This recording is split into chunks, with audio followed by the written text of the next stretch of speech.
I am Aarti Pathak. I am going to explain class 7th history chapter number 1, the medieval age. History means इतिहास. इतिहास इतना हमारा विस्तृत है कि हम इसे 3 भागों में विभक्त करेंगे. First ancient, second medieval, third modern. Ancient means प्राचीन, मिडिवल मीन्स मध्यकालीन, मॉडर्न मीन्स आधुनिक. तो हम मध्यकालीन युग के बारे में सबसे पहले पढ़ेंगे. तो मध्यकालीन युग को 2 भागों में बांटा गया. First early medieval, second late medieval. First early medieval, इसका time 8th to 12th century यानी कि 8वीं शताब्दी से 12वीं शताब्दी तक के मिडिवल पीरियड को लेते हैं.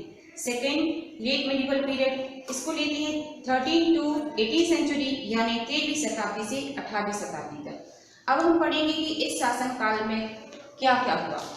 First, it cover south as well as north India. जो अर्ली मिडिवल पीरियड या हमारा साउथ इंडिया के साथ साथ नॉर्थ इंडिया भी कवर कर रहा है. इसमें 8th to 12th सेंचुरी में साउथ व नॉर्थ इंडिया के बारे में पढ़ेंगे. और उसमें जो रूलर्स मीन्स शासक थे जैसे कि पाल, प्रतिहार, राष्ट्रकूट, चोल, राजपूत, ये सारे राजा इस समय में कार्य करते थे. Second late medieval period 13th to 18th century. Delhi Sultanat, the Bahmani and Vijayanagar kingdom and Mughal empire, Marathas.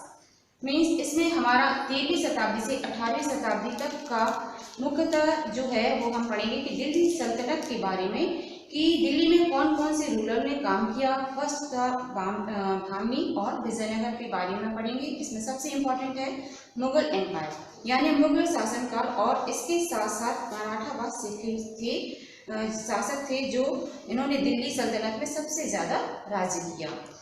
Now changing name of India. First जो है इंडिया का नाम अलग अलग समय में अलग अलग नाम दिया गया.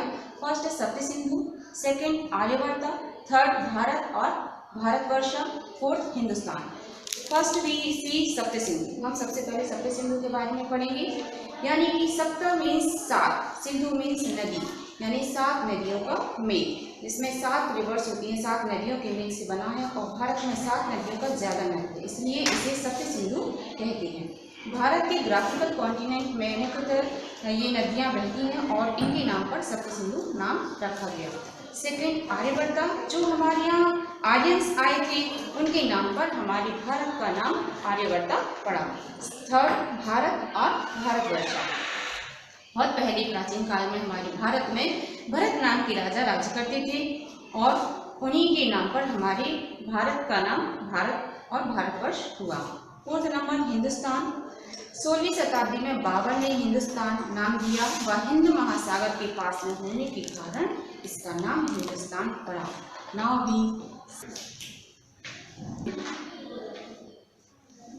Now we see source of information. हमारे मिडिवल पीरियड का हमें कैसे पता चलता है कि पहले की अर्थव्यवस्था, कल्चर, धर्म कैसे व कौन सी थी. इसके लिए हम पढ़ेंगे आर्कियोलॉजिकल सोर्सेस व लिटरेरी सोर्सेस.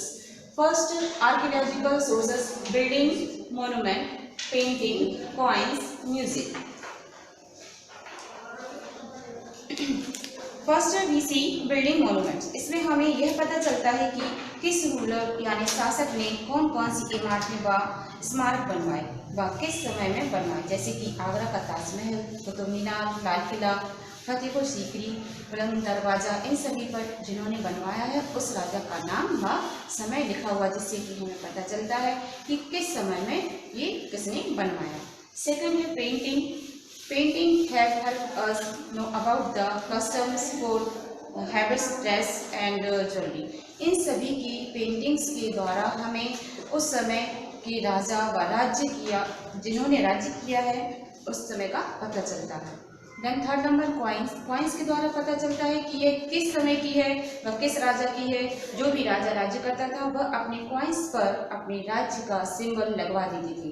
मुगल शासक काल में सोना व चांदी के सिक्के ज़्यादा चले थे. ज़्यादा इम्पोर्टेंट सोने व चांदी के सिक्के हुए थे.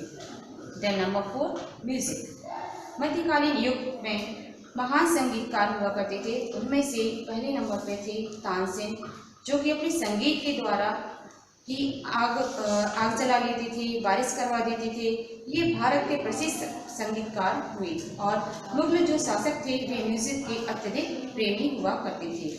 Now second source is literary source, यानी कि बायोग्राफी, ऑटोबायोग्राफी होता है इसमें, यानी कि जिसमें लिखा हुआ किसी के द्वारा लिखा हुआ होता है या खुद के द्वारा लिखा हुआ होता है।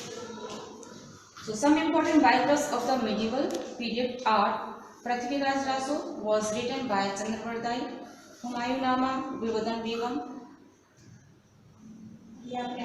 Akbarnama written by Abul Fazal, Rajatarangini, this is the famous book on the history of kings of Kashmir written by Kalhan. Now we see travelers. Many travelers visited India during the medieval period and wrote their experiences. Some of the important travelers whose writings provide us an insight into medieval history are Marco Polo, Niccolo Conte and from Italy, and Giroud Barbarossa from Portugal. Hopefully आपके ये chapter समझ में आ गया होगा. So please make practice at home. Thank you.